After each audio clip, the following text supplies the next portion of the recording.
Muslims are separate from their book.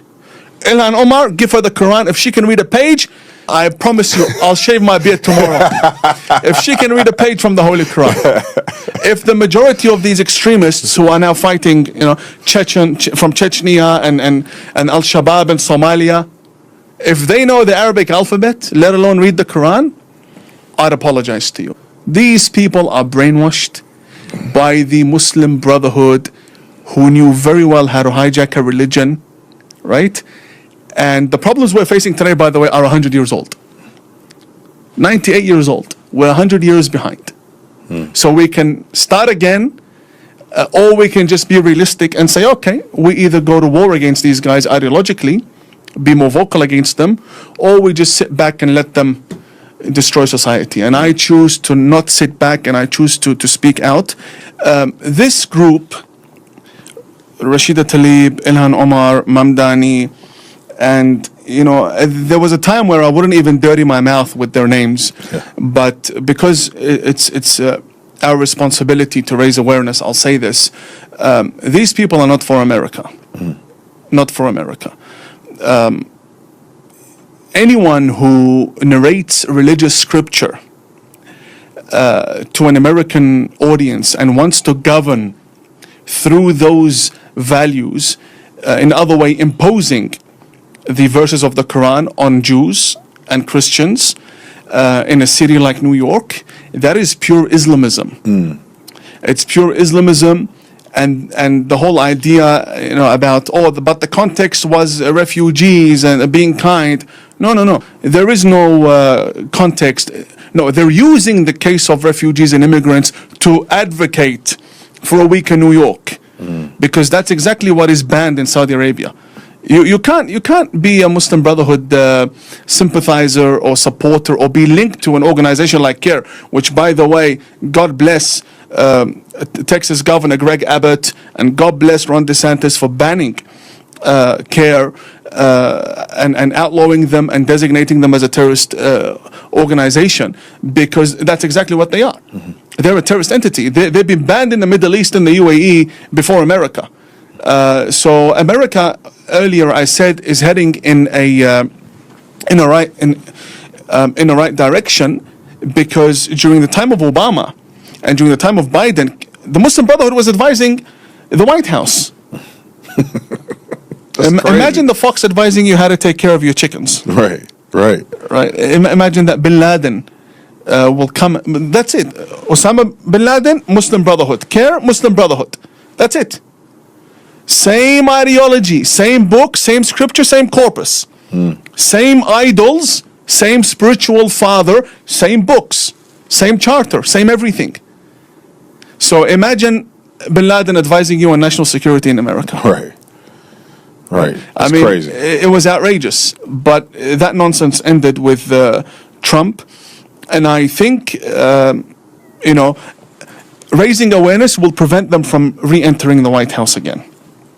If Hamas attacked the Saudis in that way, if they attacked another Muslim country, there would not be 2 years of negotiations with Hamas. Believe you me, it'll be nuclear if nuclear was an option. The idea of a ceasefire and let's release some from Israeli prisons so that we get a few hostages back, it would be an entirely different conversation. If you entered Saudi Arabia and massacred over 1,000 people, it'll be the end of Hamas and that conversation a week later. I'll tell you that. Right? Same in America. There will be no International Criminal Court of Justice and talks of genocide and none of that. So the speaker makes a few big arguments that Western Muslims are disconnected from Islam, that extremists don't even understand the Quran, and that politicians like Ilhan Omar and Rashida Tlaib are pushing something he calls Islamism into American society. Those are strong claims, but strong claims need strong evidence, and that's where the things start to fall apart. It'll be gone. Make regime change really does not help the people of countries like Venezuela, and it certainly does not help, and it's not in the interest of the United States.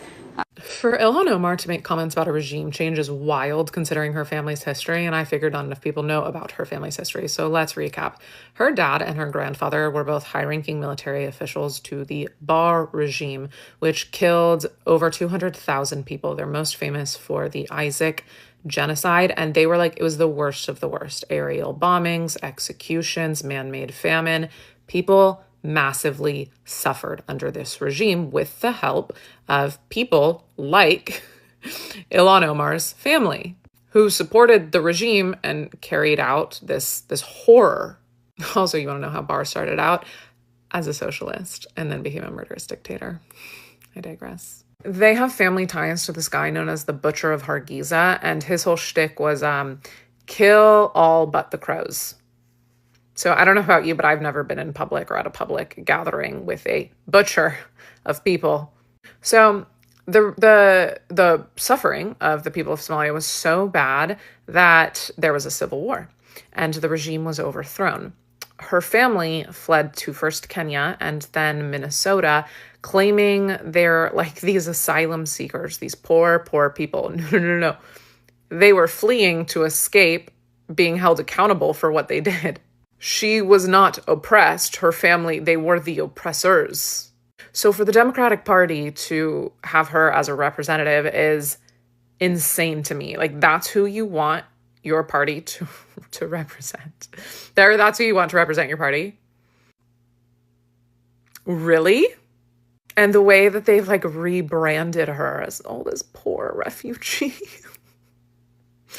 No, she wasn't a refugee of war. Her family created the war. On Omar update, have you heard about her requesting the United States to step in and save this Muslim Brotherhood radical? No. CARE was actually started by the Palestinian Council, which is a direct arm of the Muslim Brotherhood. The Palestinian Council was told, you need to have a think tank, which has been since disbanded. You need to have a propaganda arm, which became CARE, and you need to have a fundraising arm for Hamas, which was eventually, those people were thrown in prison. So the only one that was remaining is the propaganda arm of the Muslim Brotherhood and the sister organization of Hamas. It's just amazing. That's CARE. Okay, all right. So who is she? Well, she's just a wonderful person. Wonderful person that happens to be, directly connected to the Muslim Brotherhood. This is a terrorist organization. By the way, one of the people I think that she is posing with in a picture was featured in an Al Jazeera produced video dramatizing mom's situation as a human rights crisis. Now, this is the boy in the picture with Ilhan Omar. She's posing with the son of this Hoda woman that is in there. After he was on Al Jazeera, she reached out and she's like, "Oh, I want to help your Muslim Brotherhood mom." Why? Well, because again, CARE, who is holding her hand the entire time, is the parent organization the parent organization of CARE is the Muslim Brotherhood. If the Muslim Brotherhood has people in prison, she's going to stand up for them because she is being backed by the propaganda arm, CARE, of the Muslim Brotherhood. So this is foreign agent kind of stuff. And Ilhan Omar loves Hamas. She loves Hamas. Why do I say that? Because we know she loves the Muslim Brotherhood. She is in with the Muslim Brotherhood. She meets with the Muslim Brotherhood. She loves the Muslim Brotherhood. I don't know if you've read the 1988 Charter for Hamas, but I think everything that you hear on TV is a lie. And let me Let me just read some of the highlights from the charter of Hamas. Remember, this was revised in 1988. Article 1 describes Hamas as an Islamic resistance movement with an ideological program of Islam. Now, I don't know if that's program or program. Let's start with the claim that Ilhan Omar not being able to read the Quran. Of course, there is no proof offered, no source, no example. It's not an argument. It's a challenge meant to discredit her identity as a Muslim. And this is important. When a discussion shifts from policies to personal attacks, it usually means the argument itself is weak. So the speaker also suggests that most Muslims, especially in the West, are disconnected from their religion, and that even extremists don't understand it. But think about that for a second. You're talking about 2 billion people across different cultures, languages, and countries. Reducing all of them to one narrative isn't analysis, it's oversimplification. Yes, extremist groups exist, and that's a real issue, but they don't represent the majority of Muslims, and treating them as if they do only creates more confusion. Then there is the idea that politicians like Ilhan, Omar, and Tribe are trying to impose religious law on America. That is a serious accusation, but again, where is the evidence? Both of them are elected officials of operating within the Constitution of the US. Disagree with their policies all you want, but claiming they secretary trying to replace the system without proofs crosses from criticism into speculation. And notice the language being used: destroy society, not for America, going to war ideologically. That's not neutral analysis, that's emotional framing designed to create urgency and fear.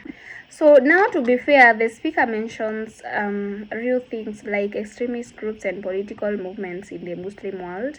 Those are legitimate topics, but the problem is how they are being connected. Taking real issues and linking them without evidence to specific individuals or communities can make an argument sound convincing, even when it isn't.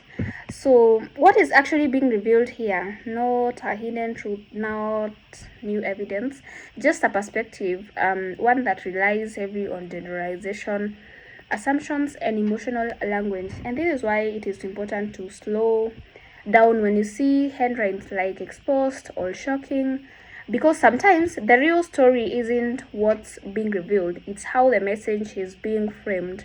If you want real understanding, you have to look past the noise and ask one simple question: where is the evidence? And if you found this breakdown helpful, drop a like, subscribe, and let me know what you think in the comment section. Was this fair analysis, or do you see it differently? Thank you so much for watching. I'll see you in the next one. Bye for now.